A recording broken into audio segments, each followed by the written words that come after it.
चला तर आज मी तुम्हाला मस्त असं वहिनींच्या हातचा पालकचा गरगट्टा दाखवते. तर सगळ्यात पहिलं काय करायचं, पालकला स्वच्छ धुवून घ्यायचं. पालकमध्ये टोमॅटो, थोडीशी डाळ घालून मुगाची पालक शिजवून घ्यायचं. नंतर कढईमध्ये तेल गरम करून घ्यायचं. तेल गरम झालं की त्याच्यामध्ये घालायचं जिरे. जिरे छान असे तडतडायला लागले नाही तर आहे खोबरं, लसूण, कोथिंबीरचं वाटण. ते वाटण घालायचं. सगळं नीट व्यवस्थित मिक्स करून घ्यायचं. आणि मिरच्या काय करायचं, कोणती पण पालेभाजी असेल ना तर त्याच्यामध्ये मिरची जरा जास्त असेल तर गरगट्टा छान लागतो. तर गरगट्ट्यासाठी मिरच्या पहिल्या तेलामध्ये परतून घेतल्या होत्या आणि ते मिक्सरमधून बारीक करून घ्यायचं. बारीक करताना थोडेसे जिरे घातलं तरी पण चालते.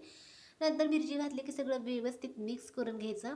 आणि इथं बघू शकता पालकचा जो गरगट्टा पालक शिजवून घेतला होता ना तर त्याला थोडंसं बारीक असं मॅश करून घ्यायचं. त्याच्यामध्ये शेंगदाण्याचा कूट घातला होता.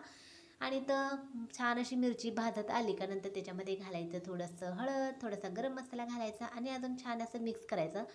आणि माझा पालक नाही एवढा छान होतच नाही. मम्मीचा आणि बहिणींचा पालक छान होतं. मी काय करते मिक्सरमधून किंवा असं माझ्याजवळ एक मॅशर आहे तर त्याच्यामध्ये मॅश करते. त्यामुळं पालक असा छान होत नाही का काय माहिती. पण दोघींच्या हातचा पालक एकदम टेस्टी होतो. तर इथं बघू शकता मसाला छान असा भाजून झाला की जो गरगट्टा आपण छान असा ग्लासनी असा मॅश करून घेतला होता तर गरगट्टून घेतला होता तर तो गरगट्टा घालायचा, मिक्स करून घ्यायचं. थोडंसं मीठ घालायचं. शेंगदाण्याचा कूट ऑलरेडी मगाशीच घातला होता. उकळी काढायची एक आणि एकदम सिंपल पटकन होणारा आपला पालकचा गरगट्टा तयार झालाय. कसा झालाय नक्की सांगा. आणि तुम्हाला जर व्हिडिओ आवडला तर व्हिडिओला लाईक, शेअर आणि सबस्क्राईब नक्की करा. चला तर मग बाय.